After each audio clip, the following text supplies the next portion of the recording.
Howdy Moz fans, on today's Whiteboard Friday, we're going to tackle the toughest question in customer stories, far and away the biggest challenge we saw across 300 plus companies, and that's getting buy-in to do these things in the first place.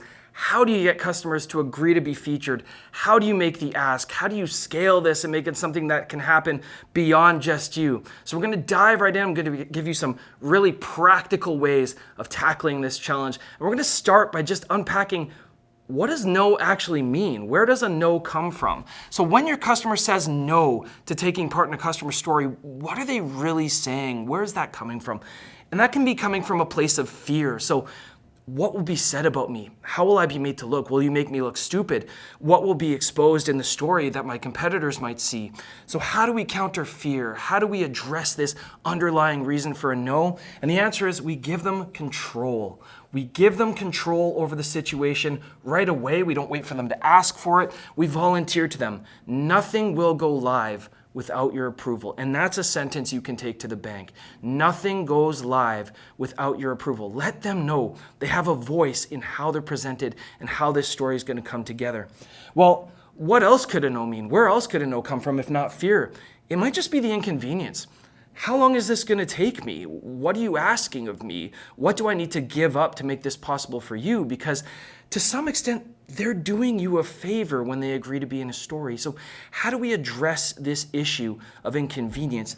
And that really comes down to giving them the process, letting them know, hey, this is not the big ask that you might be mentally making it out to be.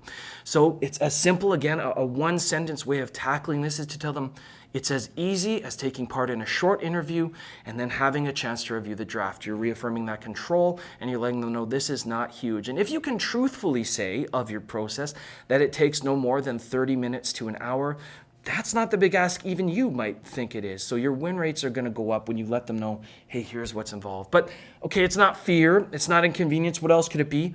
It might be greed, the whole what's in it for me factor. And that's something we have to contend with.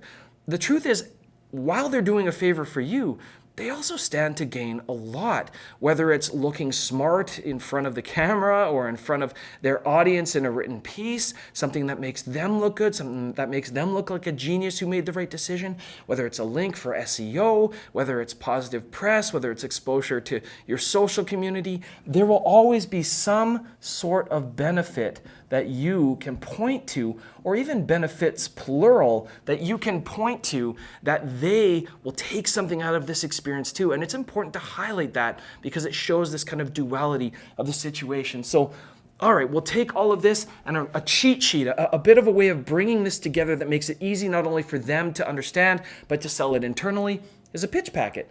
And a pitch packet is just a simple 1 to 2 page doc that expands on these things, reaffirms you have total control, reaffirms here's the process and the steps that we'll go through.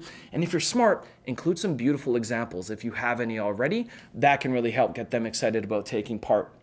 So, okay, you've countered fear, but you can still drop the ball on the 1 yard line. So when we're actually making the ask, be it on a call or in an email, what should we think about when we're actually using the language and in the moment making that ask? Well, 3 things. Number 1, keep it short. When we're nervous, we tend to over-communicate. We tend to over-explain. We tend to give too much information in hopes that by giving them everything, it'll shield them from any kind of fear or any kind of objection. It actually accomplishes the opposite. Big amount of text or big amount of talking makes the concept feel big, makes the ask feel big. So we want to keep it short. The next thing is it needs to be personal. I don't care if you have a template that everybody on your sales team uses or your team uses, you need to bring that personal element in. Under no circumstances can this feel like a form letter that you blasted out to everyone, because that is not something that I'm going to be interested in. I'm about to share something very personal, very exposing for me. I want to know that you came to me for a reason. We'll talk more about that in a sec. And then the third one is safe. And that might feel like a bit of a strange word to have here, but the truth of the matter is you want your ask to feel like something that's easy to agree to right now, that they feel they have the cognitive ability and load and everything ready to say yes to. Something that they can make that decision right now on their own. So rather than saying, here's all the information and will you get on camera right now? Do you want to hop on an interview? It might be as simple as saying, Are you open to taking part? Can I share more information with you? That's a safer ask. So how do we take these three things now and enact it in real life? I want to share a framework with you that's worked wonders for me over the years, and that's the 6-sentence ask. It's as simple as 6 sentences. First sentence, why them? Why have you chosen them? What is it about their story? Bring a specific in right away. It could be something like, we've been talking about clients who've succeeded in X and you came to mind right away, or this person recommended you because reason. Have something there that points to why them, specifically why you're asking them. Why now? What is it about this time? It could be as simple as we're working on a library of stories and you came to mind. It could be we have a campaign we're hoping to launch, but give them a reason for the timing. Make it feel urgent and interesting and important for them to take part now instead of later or a year from now. What's the story? This is, if you don't take anything else into account, take this one into account.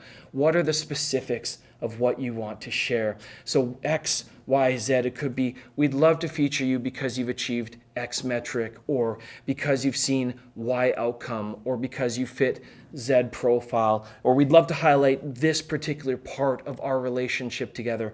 Lay that out from the outset. Dispel all fear, dispel all ambiguity around what it is you're planning to put in that story. That will help them feel more comfortable taking part. That will help their legal team and their PR and the rest of their team feel better about taking part. Then why bother? What's involved. So what is the process? We're now bringing back this process piece. So what does it take to get involved? Again, keep that to a single sentence. And then why bother? What's in it for them? What benefits do they stand to gain? And finally, what's next? If they agree, what's the next small, manageable, safe step that they need to take? So as you think about making your ask, don't overcomplicate it. Don't make it too long. Keep it personal. Keep it safe. Use the 6-sentence framework, and I promise your win rates are going to improve over whatever it is you're doing now. Have a great week to come.